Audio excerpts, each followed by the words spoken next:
9 جولائی بروز اتوار ڈاکٹر یاسر حسین ستی الخیری کے گاؤں ناروٹا شریف بند نیو مری میں سالانہ محفل ذکر و فکر کا انعقاد ہوا۔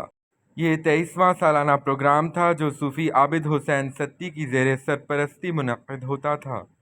پچھلے سال ان کی وفات ہو گئی تھی۔ اس سال ڈاکٹر یاسر حسین ستی نے ان کی ایصال ثواب کے لیے یہ پروگرام ترتیب دیا۔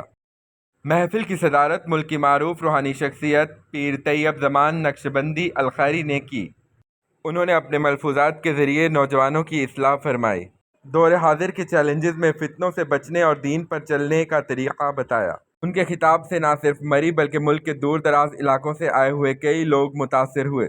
محفل میں معروف مذہبی اسکالر علامہ عزیز الدین کوکب کو بھی مدعو کیا گیا۔ انہوں نے اپنے علمی بیان سے عقائد اہل سنت کا بھرپور دفاع کیا۔ معروف نقیب قاری گلمس نے نقابت کے فرائض سر انجام دیے۔ محفل میں ملک کے عظیم ثناخوانوں نے حضور صلی اللہ علیہ وآلہ وسلم کی نعتیں پڑھی۔ ان میں صاحبزادہ احرار زمان حافظ بلال الخیری اور صوفی شمریز الخیری سر فہرست تھے۔ محفل کے اختتام پر ملک کے دور دراز علاقوں سے آئی ہوئی کثیر عوام نے روحانی شخصیت پیر طیب زمان سے فیض حاصل کیا۔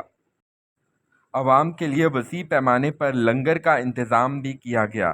لنگر میں مری کی روایتی انداز میں بنائی جانے والی رومالی روٹی پیش کی گئی۔ اس کے علاوہ لوگ مری کے ٹھنڈے موسم اور خوبصورت نظاروں سے بھی لطف اندوز ہوئے۔ محفل کی مکمل ویڈیو دیکھنے کے لیے دیے گئے لنک پر کلک کریں۔